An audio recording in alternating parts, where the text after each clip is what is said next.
Hey YouTube, it's me, Mr. Lawless, and I ask that if you've never seen my videos before, ignore the mask. This is a serious video with very serious information that I'm trying to get out to the public. Like this video, because what I'm about to tell you is something you're probably not going to hear anywhere else, and it's very important. About to fit some pieces together for you on Libya.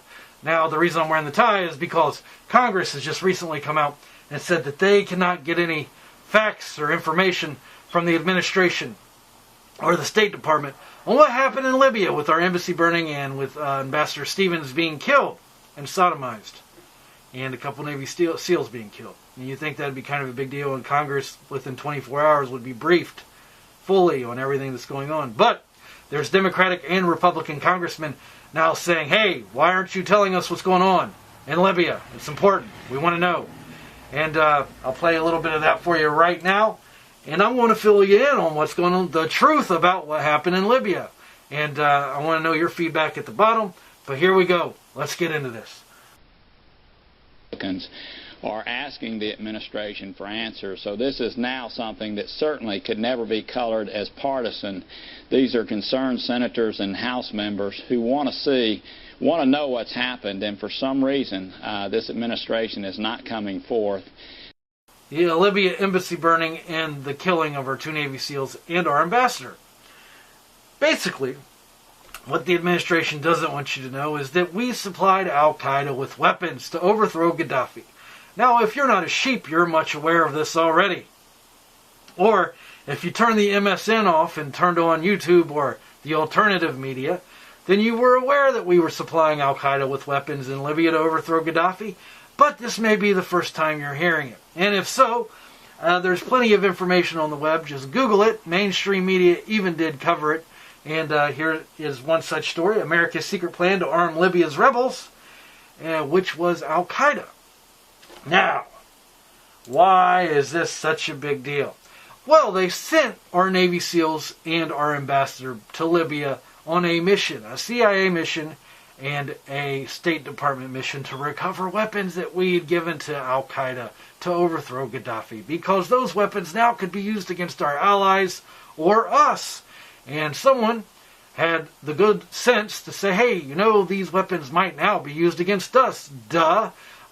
So we overthrew Gaddafi, which, you know, probably didn't really make America any more secure. Really didn't have a whole lot to do with America.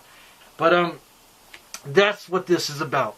Obama doesn't want it to get out in an election year, and he doesn't want people to realize that our government is supplying Al-Qaeda with weapons to overthrow foreign governments. Because if people realize that, they would start scratching their head and saying, hey, wait a minute, the TSA is sticking their hands down my pants because of Al-Qaeda, but yet our government is giving weapons to Al-Qaeda. Not only that, the National Defense Authorization Act makes it a high crime to give any kind of support to Al-Qaeda, and yet our government is giving support to Al-Qaeda. So this is what this is about, and here's some information I'll leave. Everything will be linked on the video. You can click on the video, or you can click in the bottom links below to get the information that I'm giving you. So basically, the SEALs and our ambassador was over there on a secret mission to recover these weapons. Now, why is this such a big deal? Well, because your government has been lying to the media, they've been lying to Congress, and they've been lying to you about why this has happened. They try to make you believe it all had to do with a video. And the truth of the matter is, 3 days before this happened, Libya security officials warned the United States government that there was going to be an attack on 9/11 on our embassy. In addition to that, the ambassador himself, it now appears, contacted the State Department and also was a little concerned about his own safety, and they left him there without a security detail, or without much of a security detail at all. So, that is at least negligence in the very least, and you can put your own thoughts on that and comment below. But basically, yeah, so, knowing that, they knew there, and now it's come out that within 24 hours, the government, the administration, and the State Department had a pretty clear picture of what happened in Libya. But yet, remember this. You never want a serious crisis to go to waste. And what I mean by that, it's an opportunity to do things that you think you could not do before. You don't want to let a crisis go to waste, now do you? So they came up with this good plan, and I actually put forth that they probably hatched this plan within the 3 days that they were warned about Libya, because they seem to have this thing together awfully quick. This excuse that it was the video's fault. Our free speech somehow caused them to riot, burn our embassy, and kill our ambassador, who now it appears wasn't at the embassy. Nor was it a safe house. They said it was a safe house. It wasn't even a safe house. It's just some house in Libya. A video calls that. An American citizen's free speech calls that to happen. That's what they want you to believe. But that's only because you don't want to let this crisis go to waste. This is a crisis, so they have to exploit it somehow and get something they want out of it. So, here we go. For 2 weeks, this is what the administration told everyone. Even now, though now it's come out, they knew within 24 hours what the truth was. This is what they told Congress. This is what they told the media. This is what they told the people. And here we go. Obviously, the administration, not to the American people. It is in response to a video. Assessment we have today is that, in fact, this was not a pre-planned, premeditated attack. That what happened initially was that it was a spontaneous reaction to what had just transpired in Cairo as a consequence of the video. To us, to me personally, this video is disgusting. It was a crude and disgusting video. Sparked outrage throughout the Muslim world. Now, if you want to know the truth about the video, because there's a whole backstory of this video that you haven't been told, and the journalists, the MSM, they're not really doing their job in investigating this video thoroughly. They're going right after the patsy that's been thrown to them. If you want to know the truth about at least who the patsy is, and if you want to know the truth about basically how this video was pushed to the forefront all of a sudden, even though it was out there for 2 months and nobody even heard of it, and then all of a sudden this video gets pushed to the forefront. My good buddy Montegraph has actually done quite a thorough investigation on the video, and I suggest you go over and watch his investigation on the video. Very interesting, very eye-opening, very insightful. So, now we know that the administration and the State Department have been lying to all of us about why this happened. Of course, they don't want to let a good crisis go to waste, and believe me, this is a pretty good crisis. So, it was because them supplying rebels that this happened. Then they sent our guys back over there to get the weapons back. And I would say that Al-Qaeda just didn't want to give the weapons back. If I had to guess, they were probably like, these are pretty cool weapons. We can do a lot of damage with these. I think we'll keep them. So, that's that. They don't want the citizenry to know that they're supplying Al-Qaeda with weaponry, because they're telling the citizens that you're bad, and if you talk to Al-Qaeda, then we may just drone strike and kill you. Even though we're supplying them with weapons, and the TSA is sticking their fingers up your butt because of Al-Qaeda. Because Al-Qaeda might be in your butt. Okay, side issue, but all connected. Now, just a few days ago, a couple of things happened that's very interesting. One thing that happened between Libya and the embassy burning in Libya, and now, within just the last couple of weeks, is the guy that was responsible for killing Gaddafi has been killed. Now, why is that interesting? Well, that's interesting because he was probably on the inside. He was an assassin, and he probably knew some things, and so they're just tying up some loose ends, and they got rid of him. What did he know? I don't know what he knew, but he's dead now. So, there you go. Second very interesting thing that's come out is Hillary Clinton has now said they're going to give $45 million to the Syrian rebels who also are Al-Qaeda or Al-Qaeda related. So now, it went so bad in Libya, even though it was the video's fault. For 2 weeks we've been told that. Now it's come out that it wasn't the video's fault. It's pretty much was a pre-planned attack, is what they're telling us now, on our ambassador and our SEALs who were over there trying to collect weapons from Al-Qaeda that we gave them. While all this is going on, and why the cover-up is still fresh in everyone's mind, Hillary Clinton comes out and under the radar just suggests we are going to give $45 million in aid to Syrian rebels, Al-Qaeda. So they're going to do it again. They're going to arm more Al-Qaeda to overthrow another government.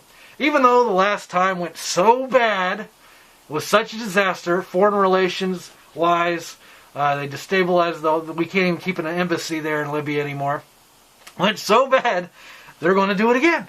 And that, my friend, is the cover-up. Not only do they not want American citizens to know that they were supplying rebels they were supplying Al-Qaeda with weapons, they don't want the public to know they're going to do it again. They already have it in the works to do it, to follow the model all over again in Syria. That is why the big cover-up. Because if the public realized that what we done in Libya was supplied Al-Qaeda with weapons to overthrow Gaddafi, and then it went so badly for us, do you really think that the public would be behind another war where we're going to supply Al-Qaeda with weapons again, this time to overthrow Syria? Which, by the way, Libya and Syria, if that government goes, do you really think that it makes America any safer at the end of the day? Are we under a direct threat from Syria or Libya? No. That's the big cover-up. They don't want America to catch on.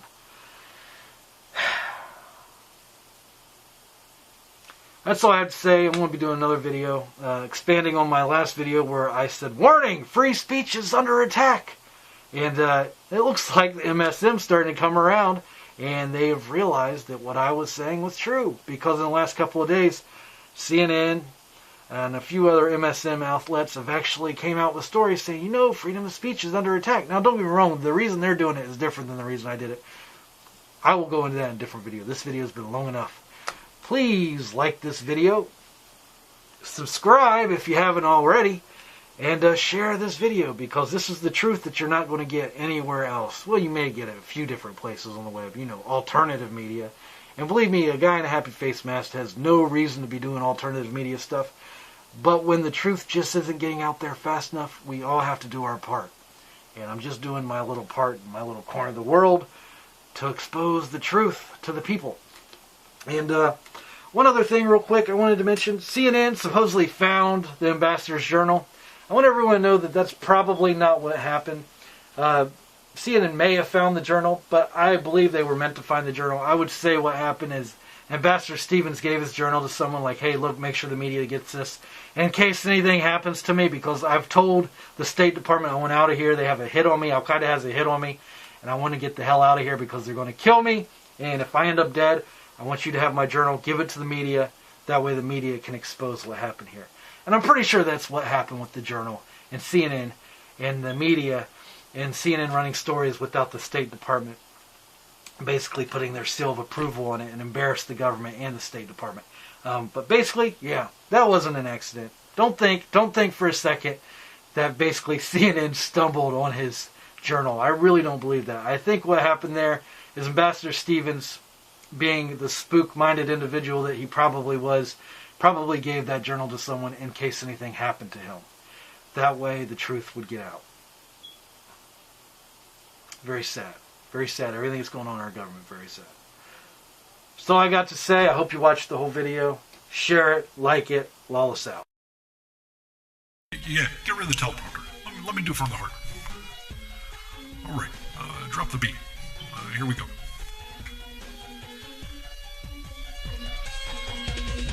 Benji Netanyahu, I ain't got time for you. Can't you see? I gotta do an interview. I've got Leno, Letterman, Jay-Z, too. I even gotta do that stupid show, The View. Leave me alone and stop calling me. What's all this talk about War 3? Call me back when this election is through, because that's when I'll be a little more flexible, too. I think I really represented there, Michelle. I really represent Chicago in that one. But I'm missing something. You know what it is? I really need to sing from the heart.